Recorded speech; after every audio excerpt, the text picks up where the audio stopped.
Duda, President of Ukraine, Volodymyr Zelensky, President of Romania, Nicu Șordan, Prime Minister of Denmark, Mette Frederiksen, and NATO Secretary General, Mark Rutte.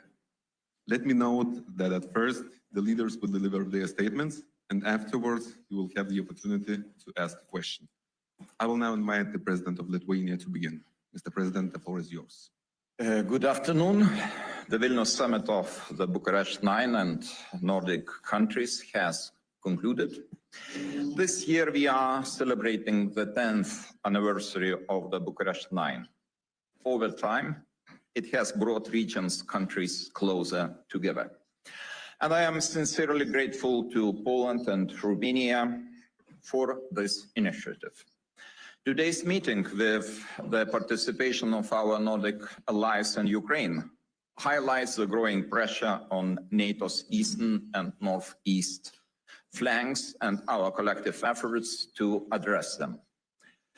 Given the full complexity of the present situation, I am particularly glad to welcome here in Vilnius the NATO Secretary General Mark Rutte and the President of Ukraine, Volodymyr Zelensky. In the face of the Russian threat, we must unify our efforts across the High North, the Baltic Sea, and the Black Sea. Also today, during the first session, we discussed extensively the preparation for the upcoming NATO summit. Our meeting in The Hague will present a great opportunity to continue building a stronger and better prepared alliance along the lines set in Madrid, Vilnius, and Washington. At the Hague Summit, we expect a message of transatlantic unity, reaffirmed commitment to collective defense, and readiness to defend the allied territory. We also believe that allies will be ready to substantially increase defense investment. As we are moving towards reaching at least 5% of GDP on defense and defense-related investments, we expect the whole alliance to follow suit. Lithuania will be spending 4% of GDP on defense this year and more than 5% from the next year to 2030. Additional funds will be needed for a national heavy division, as well as for the German brigade's infrastructure, and for the host nation support to allied troops stationed in Lithuania. The Hague Summit must also send a clear message that NATO stands with Ukraine. We must show that NATO stands with Ukraine through continuous support to its armed forces and Ukraine's Euro-Atlantic aspirations. In the coming months, one crucial objective will be to substantially increase military support to Ukraine, to ensure deterrence on the ground, and to prepare conditions for the future negotiations on peace. Ukraine's power must be significantly strengthened, and it now falls primarily on Europeans and Ukraine's closest neighbors and friends to make it happen. Ukraine also needs our investments in its defense industry. We must shift from reactive aid to solid military support, pre-planned deliveries of long-range artillery, advanced air defense systems, and drone capabilities. We'll still need progress on enhanced EU military support to Ukraine, with the whole goal to supply them with 2 million large caliber shells. In times like these, unity is most important. Together we are strong, and I am happy that we had very productive, frank conversation with our closest friends, and I hope it will be very helpful looking forward to the Hague Summit. Thank you. Thank you, Mr. President. I will now invite President of Poland to continue. Excellencies, ladies and gentlemen, I would like to start by thanking my friend, President of Lithuania, Gitanas Nausėda, for organizing this year's Bucharest 9 summit in the wonderful city of Vilnius. I'm also very pleased that NATO Secretary General Mark Rutte and the President of Ukraine, Volodymyr Zelensky, participated in our deliberations.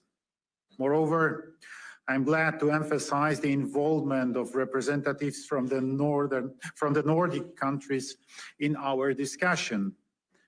This is indeed an important step towards building an integrated northeastern NATO security space. The upcoming NATO summit in The Hague will take place in only 3 weeks, so this is an excellent moment to discuss our expectations ahead of this very important gathering.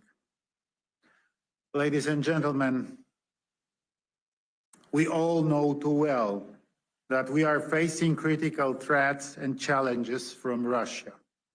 In response, we have to make NATO stronger, but also fairer. Having in mind Russian full-scale invasion of Ukraine and its aggressive attitudes towards the West, you must do everything to develop appropriate instruments that will deter the Kremlin's neo-imperial ambitions, especially here on the eastern flank. That is why our talks focused primarily on the urgent need to increase defense spending and on developing the production capabilities of national defense industries. I would like to recall, even before last year's NATO summit in Washington, I proposed to raise the defense spending by NATO members to the minimum level of 3% of their GDP. 3 months ago, I submitted to Secretary General Mark Rutte a request to raise this issue in The Hague. And today, I'm glad to see that we all agree on that and that our ambitions are even higher, up to 5% of GDP on defense. We hope that the allies will follow into our footsteps. Another key element of our discussions was strengthening the transatlantic relations and the strategic alliance with the USA. Among our partners in the region, there is a widespread understanding that Europe must take greater responsibility for its own security. But it is critically important to do it not by following mirages of European autonomy, but in close cooperations with the United States. We also had an opportunity to exchange information with President of Ukraine, Volodymyr Zelensky. During our conversation, we addressed very important issues regarding further support for Ukraine in its fight against Russia. Continuing our assistance to Ukraine in various domains, military, political, and humanitarian, is critical to security in Europe and is Ukraine's integrations with Europe and Euro-Atlantic structures, including NATO. Ladies and gentlemen, for me, today's meeting had a special significance, and it was my last opportunity to speak at this forum as President of the Republic of Poland.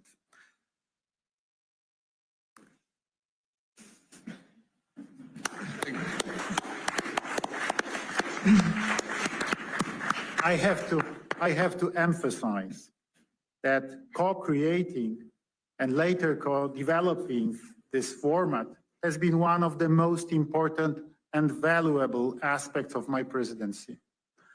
Over the past 10 years, the B9 has been an effective tool strengthening the voice of the eastern flank, countries within NATO, and helping us shape the alliance's deterrence and defense policy.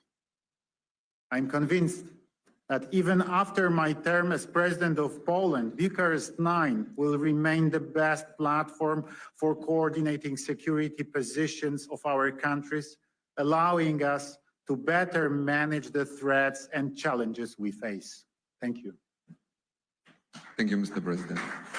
Mr. President Zelensky, please deliver your statement. Thank you so much. Gitanas, Mr. President, it's important to be here in Vilnius today.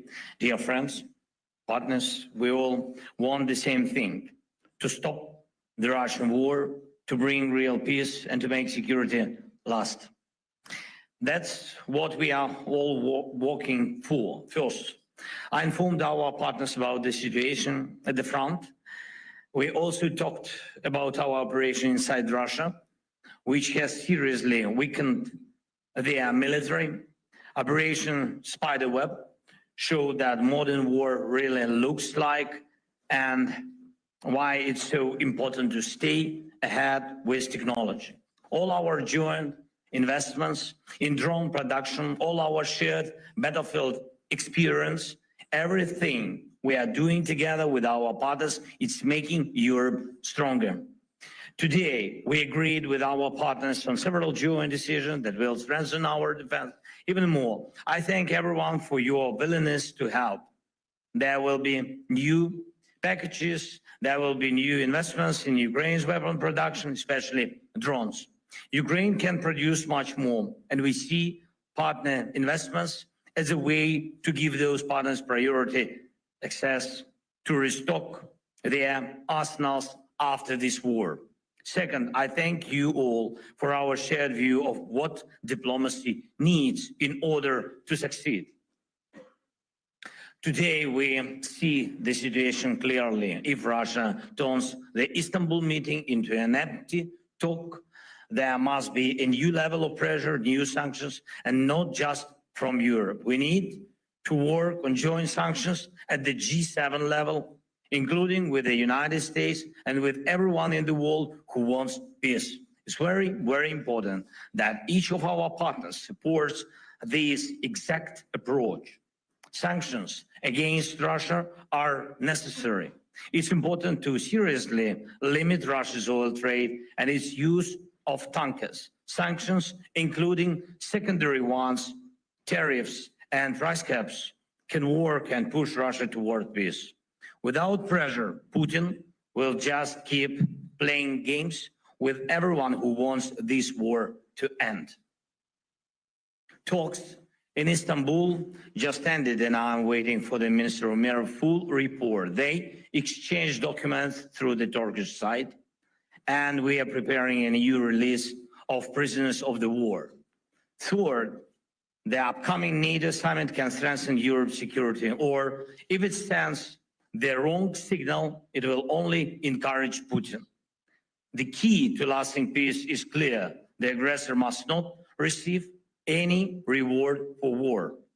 Putin must get nothing that would justify his aggression. Any reward would only show him that war pays off. Geopolitical gains are just as important to Russia as money or territory. If Putin is allowed to decide who joins NATO, where NATO infrastructure can or can't be, then Russia's appetite for war will only grow. Our shared goal is the opposite, to completely end Russia's hunger for aggression.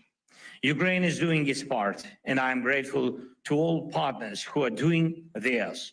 And we must act as one united Euro-Atlantic community. The NATO summit in June is the right place and the right time to send a clear message. Russia will not get anything from this war. Strong decisions are needed.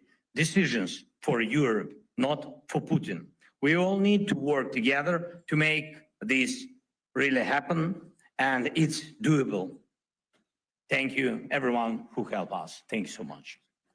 Thank you, Mr. Zelensky. President of Romania, the floor is yours now.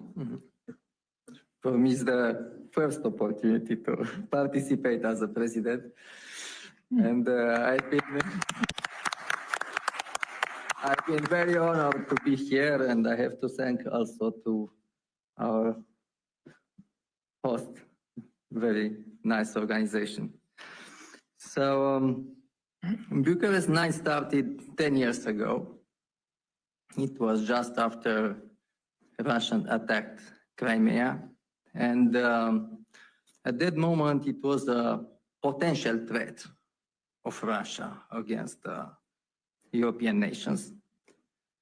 And it was a proposal in order that the countries on the eastern border or eastern flank of NATO have a common voice. Now that potential threat became real, we have a war in Ukraine for more than 3 years, and all our countries faced a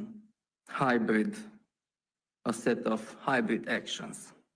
So it's reality, and for us, members of Bucharest 9, and also for our Nordic allies, we have the same concerns.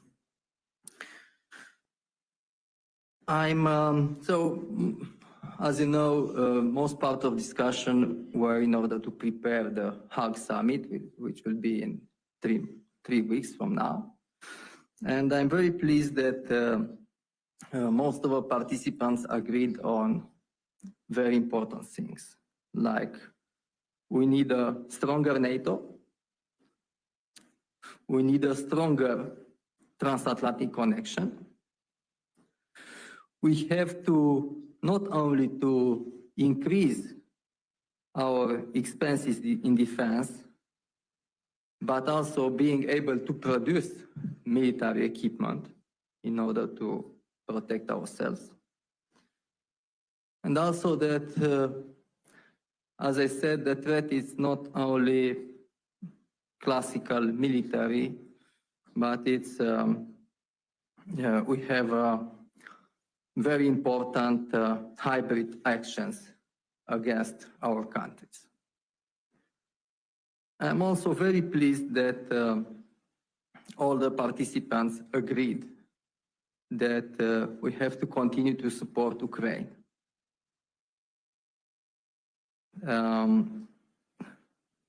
As a Romanian interest, I emphasize that we have a long-term concern on the security in the whole Black Sea area, including the Republic of Moldova. And I thank to our partner that they continue to support the Republic of Moldova in his European integration process.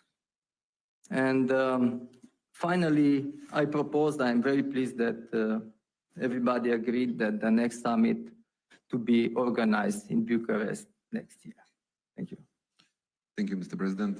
Madam Prime Minister, it's time for your statement.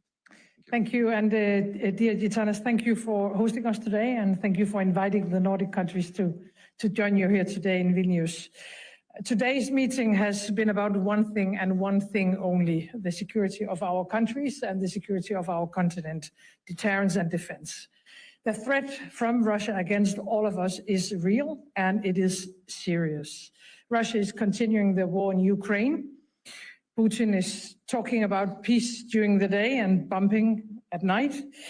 We see a more aggressive Russia approach in the Baltic Sea region. And it is assessed by the Danish Defense Intelligence Service that Russia sees itself in conflict with the West and is preparing for war against NATO. It is therefore crucial that we take bold and necessary decisions at the NATO summit in The Hague in only 3 weeks from now. In my mind, and what we have discussed today, there's only one way forward. We need to invest massively in our collective security, all of us, and we need to do it fast. NATO is by far the strongest military alliance in history. And so our starting point must be to focus on what is needed to continue to be so, to secure deterrence and our ability to defend ourselves. But I have to say that Russia is not deterred merely by us agreeing on a new defense spending target. We need to deliver actual capabilities, and we need to do it fast. We must make sure that NATO always has the full range of capability necessary to deter and to defend against any threat against our countries. And at the same time, we need to continue our strong and steadfast support for Ukraine's brave fight for freedom. let me be very frank, we have to donate what is needed on the battlefield. We had to provide more financing for arms production directly going into Ukraine. We already have a mechanism that works. And I think we have to implement stronger sanctions against Russia. It goes for the Shadow Fleet. Recently, we listed almost 200 additional vessels from the Russian Shadow Fleet, but more have to come against the Shadow Fleet, against Russian banks, financial sector. And I think we have to end any remaining dependency on Russian energy, including oil, gas, and nuclear energy. And to add one more thing, lower the oil cap. I think all that on the table would put the necessary pressure on Russia to get to the table and actually negotiate on peace. And why is that? Because Ukraine deserves peace. But the peace must be comprehensive, it must be just, and it must be lasting. And it has to respect the sovereignty and territorial integrity of Ukraine.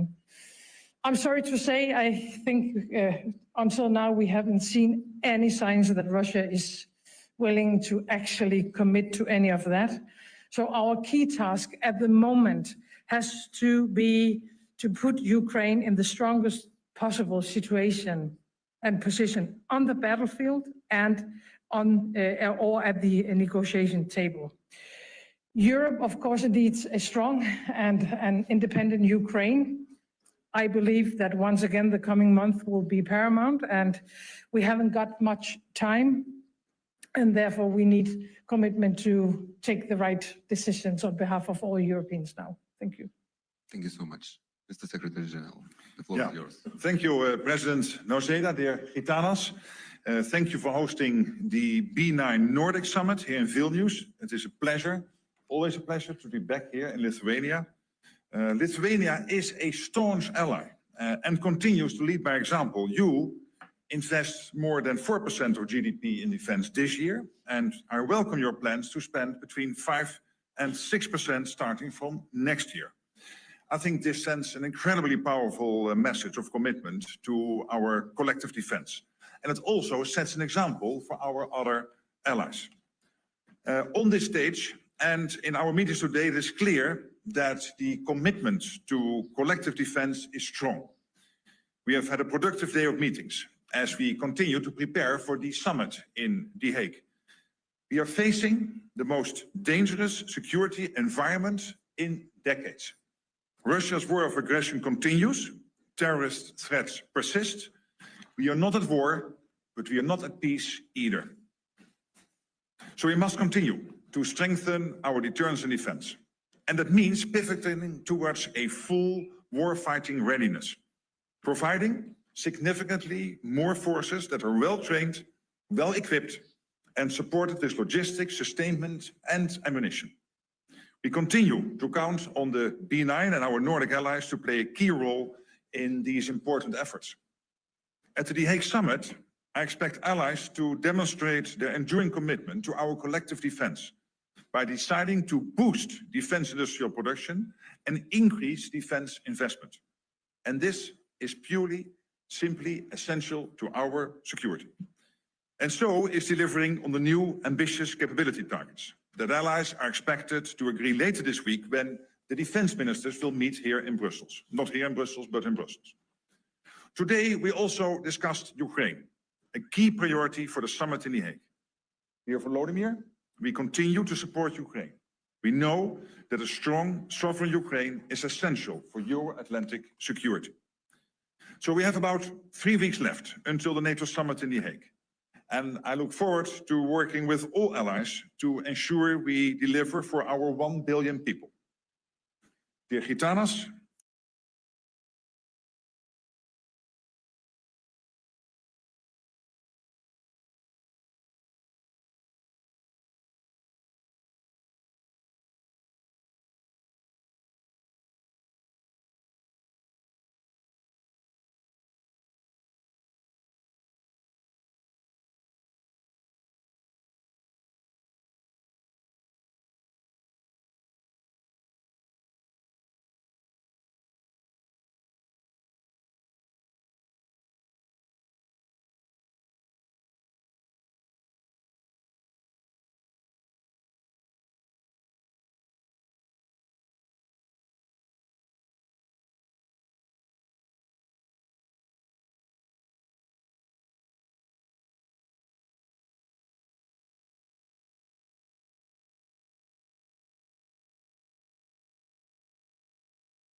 soldiers, standing shoulder to shoulder with the soldiers of Germany, Norway, and other EFP countries. And we are ready to provide all necessary conditions even to increase this number if there would be political will from the new American administration. So far, we are working on a broad range of activities, and I would like to remind you, last week, 100 meters from here in the Cathedral Square, the Chancellor Friedrich Merz inaugurated the German brigade. Full-scale brigade will be deployed in Lithuania until 2027, and we are progressing on the all necessary infrastructure for German soldiers, the soldiers here, and those are my assumptions right now. So we are highly interested that United States focus on Europe remains, because this is very important element of our collective security, and I hope that the Hague Summit will bring very positive news to this field. Thank you. Mr. President Duda, what would be your answer to the question? I can only answer that I had a few opportunities to talk with President Trump during last 6-7 months.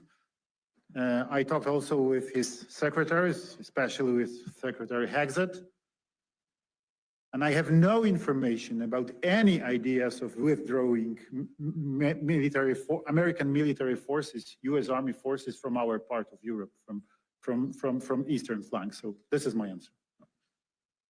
President Zelensky, can you please give your views, or you can just... He Yeah, it's refers to your- me now. No, but then maybe we should. About can NATO, switch it's as- important to hear from you. Okay, no, but let me be very straightforward here.